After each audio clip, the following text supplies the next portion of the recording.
Good evening, brilliant people. This is Charbert Pragaza, and welcome to Charbert Talks. In tonight's video, I just want to highlight ng comment na ito na nakita ko from a previous video na kung saan for me mahalagang pag-usapan at maintindihan, okay? Pero di ko lang sure kung ang comment ni teacher is recent ito na communication sa program. Pero kayo din mga my dear, pwede talaga kayong mag-email sa TFATP at magtanong to confirm kasi nagre-reply talaga sila. That's the good thing about the program kasi nagre-reply yan sila every time na may mga tanong tayo.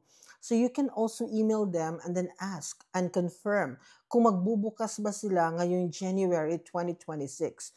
Kasi if ever na nag-confirm sila sa iyo na oo nga at magbubukas sila ngayong January 2026, now it is your perfect time para mag-prepare din po sa iyong mga dapat ihanda. Especially po ang ating teaching demonstration.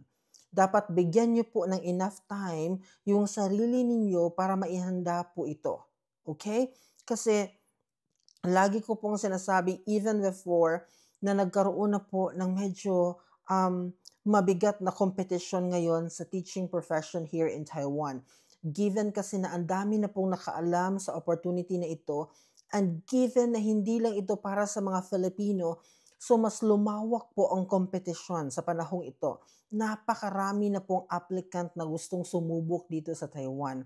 Kaya kung decided ka na po at saka gusto mo talagang maging part of the community here, dapat po meron po kayong sapat na panahon para ihanda po ang inyong mga PowerPoint ang inyong mga teaching demonstration. Okay?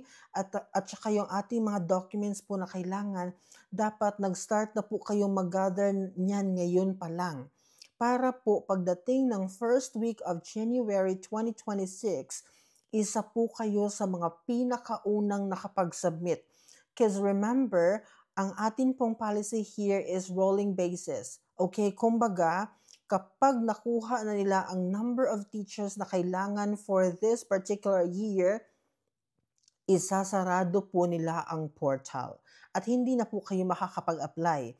So, ang mangyayari po, you can file your application the following year na naman. Okay?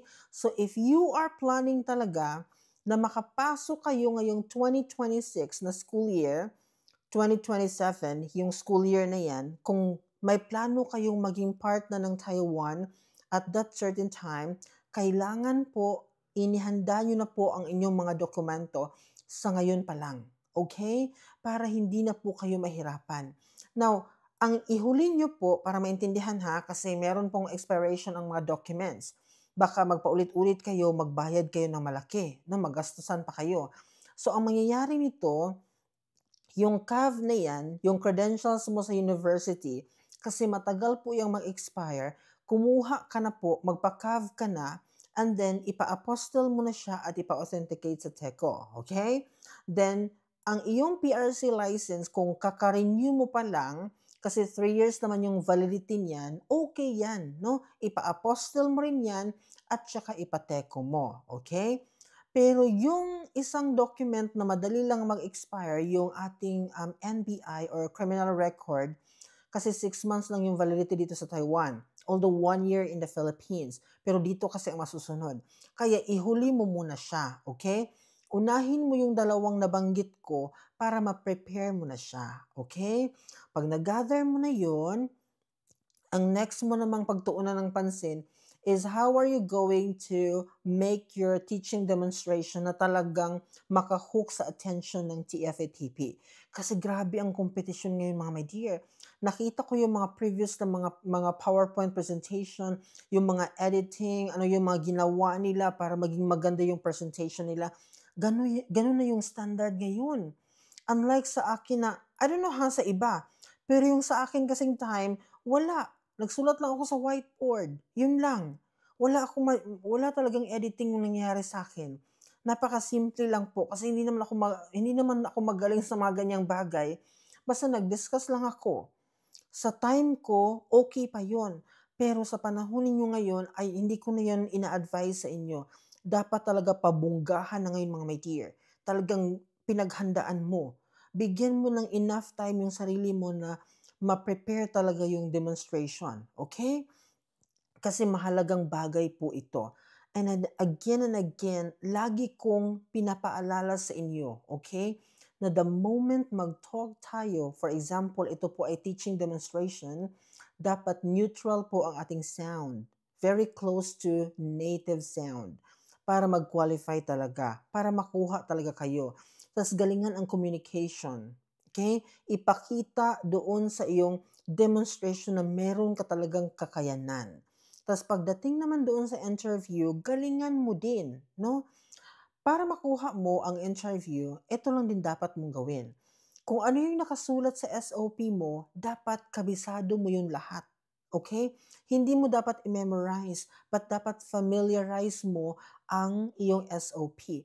Para pag nag-usap na kayo ng interviewers mo, tatlo kasi sila yung magtatanong sa'yo. Para smooth lang ang conversation na mangyayari, kailangan talaga na familiarize mo ang SOP mo. Okay? Para maganda po yung conversation na mangyayari. Hindi ka mahirapang makipag-usap sa kanila. Naintindihan po? So ngayon, I think dapat maghanda na kayo. But first, you need to confirm kung ito ba ay January 2026. Para ma-confirm, anong sinabi ko? You email TFATP and ask kung possible ba na magbukas sila next year, 2026. Pag nag-confirm sila, automatically ihanda mo lahat ang kailangan. Okay? Para pagdating ng first month of the year 2026, isa ka sa napakaraming makapag-submit. Kasi ang dami kong kilala ngayon, naghahanda na po sila para sa 2026 na pagbubukas. And remember, my dear, meron pa tayong mga Filipino teachers and other foreign teachers, I think, in another country na waiting pa po up until now sa kanilang mga school placements. So, kumbaga, bago kayo ma-entertain, I believe, unahin mo na yung nakapasok this year. So, medyo maliit lang yung chance kung iisipin natin. I'm not really sure, but ang nakikita ko kasi nito, sa patagal ng patagal na yung program na nag-i-exist, paliit ng paliit po yung chance na makapasok po ang mga foreign teachers. Yun po ang katotohanan. At yun po ang nakikita ko. Kasi, as I said to you, ngayon lang to nangyari na ang nag-qualify, hindi sila nabigyan ng school lahat. Kasi the usual thing na nangyayari po, kapag nagtuloy-tuloy ang laban, nabigyan ka po, nag-qualify ka, at saka nabigyan ka po ng school, yung taon na yan, makakapasok ka talaga sa Taiwan. Kung nag-start ka ng application mo ng January, August or September, ang dito ka na. Kasi yan yung pagbubukas ng school year eh. So makakapag-start ka na, okay, sa panibago mong journey dito sa Taiwan. Pero this year, naging shaky yung sitwasyon, hindi lahat nabigyan. So ibig sabihin nito, paliit ng paliit yung mga vacancies, okay, na pwedeng i-occupy ng mga foreign teachers. Dati-dati pa, lagi ko nang pinapaalala ito sa mga audience ko, na darating ang panahon, mahirap na pong makapasok dito sa Taiwan. Kaya meron pa kayong enough na panahon ngayon. Because I believe hindi ito yung pinaka-difficult na year na pasukin ang Taiwan. So kung ako po sa inyo, ngayon na po kayo mag-decide. Ilaban po ninyo sa taong 2026 ang pangarap ninyong makapunta dito. As I said to you, paulit-ulit kong sinasabi, may kahirapan po ang standard here, ang buhay dito, pero hindi nyo siya pagsisisihan. Coming from somebody na nasa fourth contract na ngayon here in Taiwan. Patunay na kung marunong ka lang mag-adjust sa environment mo at sa country na ito, you will stay here for a long time. Yan lang po ang susi natin. Hindi po natin kailangan maging perfecto. All we need is to adapt, to embrace, and to adjust kung kinakailangan. Okay? So sana po yung nakapanood nito, isa kayo sa mga bagong foreign teachers in 2026. Bye-bye!